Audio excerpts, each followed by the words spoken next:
Olá, estudantes, bem-vindo, caros estudantes, a mais uma aula. Na aula de hoje nós temos o capítulo 13, Independência do Brasil.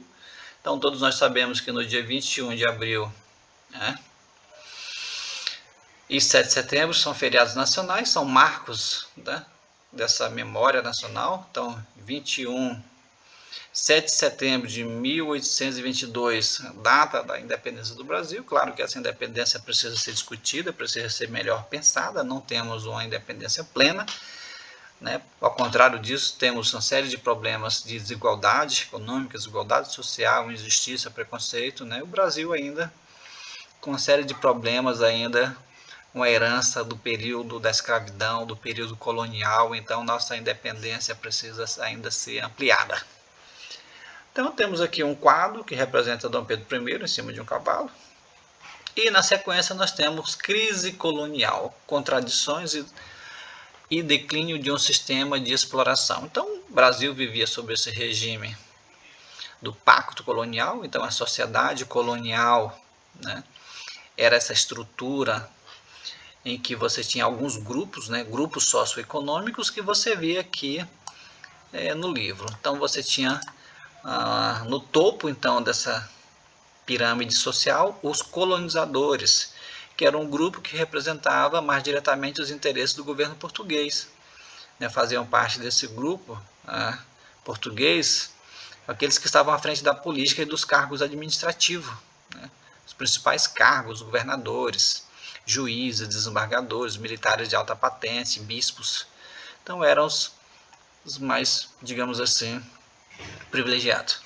E você tinha os colonizados. Então você tinha 80% da população, que eram os mais oprimidos, esse grupo composto por escravos, africanos, indígenas, brancos livres, pobres, a massa da população. E você tinha os colonos, que constituía ali um grupo de senhores de engenho, fazendeiros de algodão, tabaco, pecuaristas, donos de chaqueados, propriedades de minas. Então esses aqui eram os grupos sociais da sociedade colonial do período que vai anteceder a independência do Brasil. Então, a grande insatisfação dos colonos. Os ouríveis ali, na região das Minas, estavam muito satisfeitos com a cobrança de altos impostos, com a retirada da mineração. Então, essa era uma das insatisfações. Uma outra insatisfação também era a tentativa de estabelecer comércio, de produzir, estabelecer, fundar pequenas áreas de comércio, que era vetado aos colonos.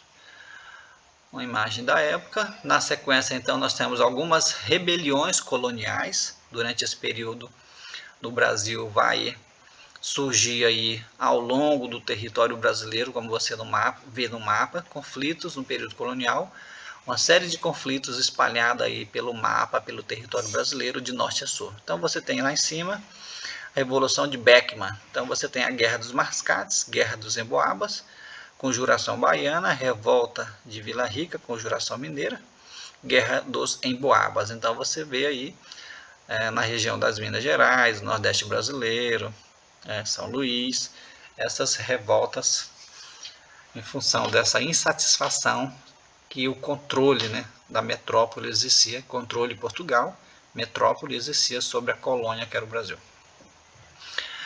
Mais uma imagem da época, Então você tem então um importante movimento, a Conjuração Mineira, também conhecida como Inconfidência Mineira. Quem não se lembra de Tiradentes, Joaquim José da Silva Xavier, apelidado Tiradentes, que vai ser o único que vai ser morto, condenado à morte. Não vai negar aí sua participação na Inconfidência. Mas você tem outros aí que também participavam da Conjuração Mineira ou Inconfidência Mineira. Você tem aqui o Plano dos Revoltosos, Eles tinham ali seus planos. Um deles era instituir uma zona livre, uma zona autônoma, criar a universidade, criar a escola e, claro, o controle sobre essa produção das minas, não pagar impostos tão caros, Então houve uma importante.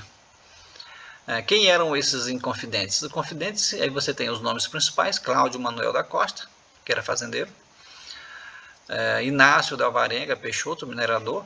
Toledo e Melo, padre. Abreu Vieira de Oliveira Lopes, coronéis. E o Joaquim José da Silva Xavier. Então você tem uma repressão muito forte, né? O Império Português, né? Você vai ter Joaquim Silvério dos Reis, que vai delatar, né? Que vai entregar os planos dos Inconfidentes. E aí você vai ter uma repressão maciça, e você vai ter a perseguição e a condenação dos envolvidos na conjuração mineira com execução de Tiradentes. Uma outra importante movimento foi a Conjuração Baiana. A província da Bahia era uma importante província, né? Então você tem aí a Conjuração Baiana, foi promovida sobretudo por negros livres, escravizados, soldados e profissionais pedreiros. Então o plano dos revoltosos da Conjuração Baiana, você tinha então o fim da dominação portuguesa na região, a proclamação de uma república democrática e a abolição da escravidão. Então planos bem audaciosos, né? Eles estavam inspirados ali nas ideias de liberdade, igualdade, fraternidade da Revolução Francesa.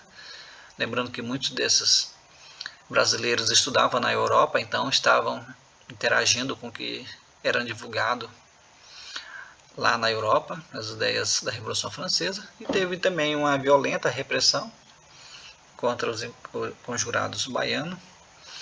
E você tem aí a condenação dos seus líderes.